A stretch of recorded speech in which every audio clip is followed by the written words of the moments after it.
to Dr. Maitri's Music Therapy Channel. இன்றைய பதிவிலையும் therapeutic music as an astrological remedy என்ற தலைப்பில் சில செய்திகளை நம்ம பகிர்ந்துக்கலாம். சென்ற பதிவில் சிறப்பாக இதை பற்றி தான் பார்த்துட்டு வரோம். சப்தஸ்வரங்கள், 12 ராசிகள், 9 கிரகங்கள் அப்படி தான் பார்த்துன்னு வரோம். 9 கிரகத்தில் முதல்ல என்ன, 12 ராசிகளுக்கு 12 கட்டம் இருக்குதுன்னு சொன்னால் அதில் சப்தஸ்வரங்களில் இருக்க 7 ஸ்வரம் வந்து சூரியனுக்கு ஷட்ஜம், சந்திரனுக்கு பஞ்சமம். அதுக்கப்புறம் சூரிய சந்திரர்கள் தவிர பாக்கி இருக்கிற கிரகங்களுக்கு சுக்கிரனுக்கு 2 ராசி, புதனுக்கு 2 ராசி, செவ்வாய்க்கு 2 ராசி, அதுக்கப்புறம் சனி பகவானுக்கு 2 ராசி, அதுக்கப்புறம் குரு பகவானுக்கு 2 ராசி. பாக்கி இருக்கிற இந்த கிரகங்களுக்கு 10 கட்டத்துக்கு 2 10 5 ஸ்வரங்களை அதில் கொடுத்துருக்கோம். அப்போது ஒரு தீர்க்கஸ்வரம் ஒரு ராசிக்கு இருக்கும், ஒரு கிரகத்துக்கு இருக்கும். அதனோட ஸ்வரமே கோமளம் வந்து அதனோட இன்னொரு உச்சஸ்தானத்தில் இருக்கும். ஒரு இடமும் 7ஆவது ஒரு இடத்துல ஒரு கிரகம் உச்சம் இருக்குது. மேஷத்தில் சூரியன் இருக்குது, சூரியனோட வீடு அது. அங்கே செவ்வாயும் செவ்வாயும் மேஷத்துக்கு மேஷ விருச்சிக ராசியாதிபதி 2 செவ்வாய் கிரகம் என்ன சொன்னால், மேஷத்தில் தீர்க்கஸ்வரமாக இருந்தால் விருச்சிகத்தில் கோமளஸ்வரம் இருக்கும். அதே மாதிரி தான். ஆனால் ஷட்ஜ பஞ்சமத்துக்கு மாறுதல் இல்லாததுனால சூரியனுக்கு சா, சந்திரனுக்கு பஞ்சமம் அப்படின்னு. இப்போது நம்மளுக்கு சூரியனோட பலம் வந்து சிறப்பாக கிடைக்கணும். சூரியனோட சிறப்பு இல்லைன்னு சொன்னால் நம்மளுக்கு சரியாக நோய்கள்லாம் வரத்துக்கு வாய்ப்பு உண்டு. அது சில கண்ணில் இருக்கும் உபாதை வரும், சிலப்போ வயரத்தில் உபாதை வரும், சில சமயத்தில் தொடர்ந்து என்ன நோயின்னு கண்டுபிடிக்க முடியாமல் ஒரு உபாதை இருந்துகிட்டே இருக்கும். சந்திரன் சரியில்லைன்னு சொன்னால் சந்திரனில் அவனுக்கு பார்வை சரியில்லை, இல்லை அவனோட என்ன இல்லை வேறு கிரகத்தோட ஆஸ்பெக்ட்ஸ் இல்லை, எல்லாம் இருக்குது அப்படின்னு சொன்னால் அது சில நேரத்தில் என்ன பண்ணும், அப்படியே வாழ்க்கையை தலைகீழாக மாற்றிடும்.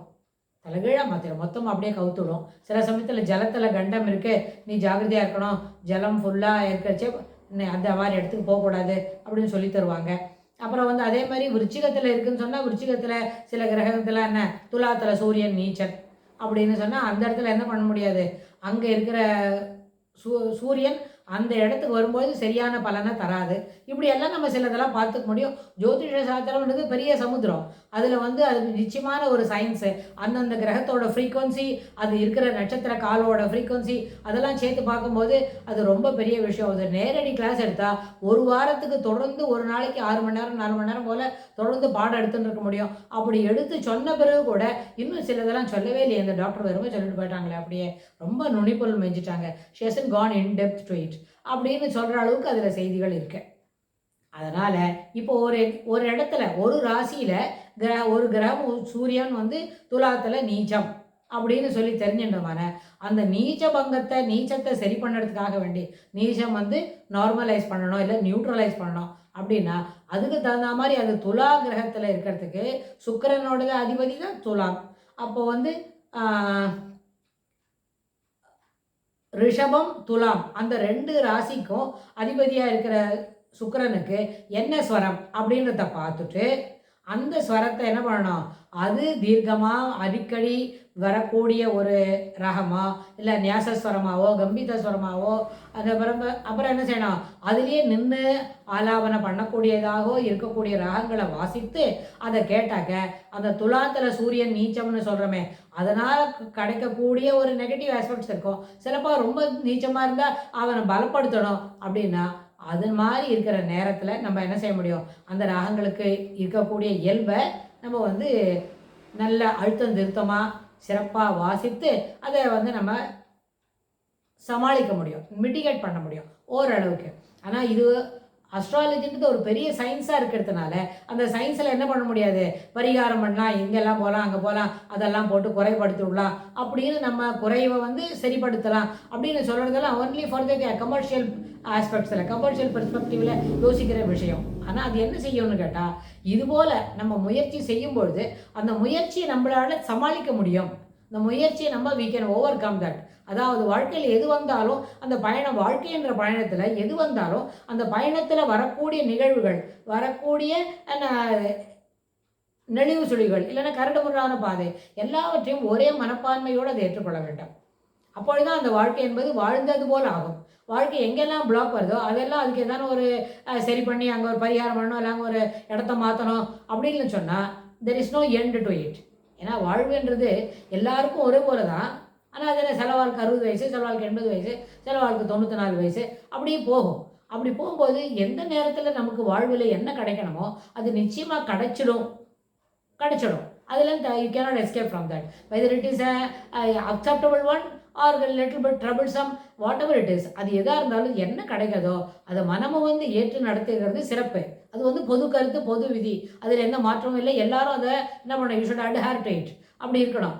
ஆனால் சில நேரத்தில் நம்மளுக்கு அந்த நேரத்துக்கு உண்டான சில இதெல்லாம் பண்ணணும் அப்படின்னு சொன்னால் அதுக்கு ஒரு தற்காப்பு பண்ணிக்கலாம். இல்லை, அந்த தற்காப்பு to safeguard our self அப்படின்னா அந்த நேரத்தில் அதை நம்மளோட மன உளைச்சலை குறைக்கிறதுக்கு அதுபோல் ராகங்களை வாசித்து கேட்டுக்கலாம். அப்போ அதில் நம்ம பரிகாரம் ஒன்றும் பண்ணலை. அந்த வரக்கூடிய எந்த மாதிரி நிகழ்வாக இருந்தாலும் அது சரியான மனப்பான்மையோட, ஏற்றுக்கொள்ளக்கூடிய மனப்பான்மையுடன் அது என்ன பண்ணணும், அணுக வேண்டும் என்கின்ற புத்தி அது தரும். எண்ணம், சொல், செயல் அப்படின்னு சொன்னால் புத்தி கூர்மை, அதனுடைய நுட்பம், அறிவு நுட்பம், மதிநுட்பம் அப்படின்னு சொல்கிறோமே, அந்த மதிநுட்பத்தை பயன்படுத்தி அதை நம்ம என்ன பண்ணிக்கலாம், we can face the reality அப்படின்னு வரும். ஸோ அந்த மாதிரி ஒரு மனப்பான்மையை வளர்த்துக்கிறதுக்கு இந்த ராகங்கள் நம்மளுக்கு சிறப்பான துணையாக நிற்கும். அது பக்கபலமாகவும் இருக்கும்.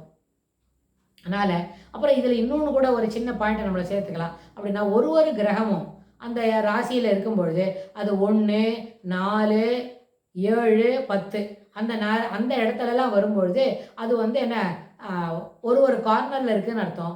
அந்த கார்னரில் இருக்கும்போது நல்ல பலனை கொடுக்கும். அங்கே இருக்கும்போது what it is exactly doing அப்படின்றத நம்ம தெரிஞ்சுக்க முடியும். அதே மாதிரி திரிகோணம் 1, 5, 9 அந்த மாதிரி நேரத்தில், இல்லைன்னா 3, 6, 9 அந்த மாதிரி இடத்துல இருக்கும்பொழுதும், இந்த லக்னத்துலேருந்து லக்னம் 1ன்னு சொன்னால் 1, 4, 7, 10 அந்த 4 இடத்துல இருக்கிற கிரகங்கள் என்ன செய்யும், அதுக்கு உண்டான சிறப்பான கிரக அமைப்பு எப்படி இருக்குது, அதனுடைய வீக்ஷணம் எப்படி இருக்குது, அதுக்கு என்ன ஸ்வரம், அது எந்த இடத்துல இருக்குது, அது என்ன ஸ்வரம் அப்படின்னு சொல்லி தெரிஞ்சுக்கலாம்.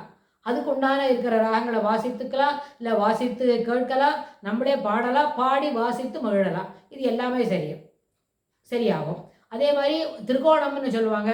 1, 5, 9 4 நம்பர் தாண்டிக்கிறது அப்படின்னு சொன்னால் அதுபோல் இருக்கிற இடத்துலையும் அது அந்த திரிகோணத்தில் அந்த பார்வை என்ன செய்யறது, அது என்ன, அது மாதிரி ஆஸ்பெக்ட்லேயும் நம்ம ராகங்களை நிர்ணயித்து அதுக்கு உண்டானதை வாசித்து கேட்டு மகிழ்ந்து, இல்லைன்னா பாடி கேட்டு மகிழ்ந்து, பாடி மகிழ்ந்து இது எல்லாமே செய்ய முடியும். அதனால் இந்த அஸ்ட்ராலஜிக்கல் ரெமெடி அப்படின்னு வரும்பொழுது இது ஒரு பெரிய அளவில் நம்ம பயன்படுத்திக்க முடியும். ஒரு வகுப்பில் நீங்கள் இந்த நேயர்களுக்கு ஒரு சின்ன ரெக்வஸ்ட் என்ன கேட்கலான்னு சொன்னால், இந்த மாதிரி இந்த பதிவை நீங்கள் பார்த்துட்டு உங்களுக்கு என்ன டவுட் வருது, அது எப்படியான நிறைவேற்ற முடியுமா, அது இப்படி தான் இருக்குது அப்படின்னு நம்மளுக்கு ஒரு செய்தி அனுப்பினா அந்த செய்தி தொடர்புடையதாகவும் அதற்கு பதில் அளிக்கக்கூடிய வகையிலும் நம்ம சில கருத்துக்களை அடுத்த பதிவில் என்ன பண்ண முடியும், பகிர்ந்துக்க முடியும். அதனால் இந்த மாதிரி பதிவுகளை தொடர்ந்து பார்த்துட்டு ஆதரவு தரணும் அப்படின்னு கேட்டு இந்த பதிவை நிறைவு செய்கிறோம். இதுக்கு தொடர்புடைய செய்திகளை வரப்போகிற பகுதிகளெல்லாம் பார்க்கலாம். தேங்க்ஸ் ஃபார் வாட்சிங்.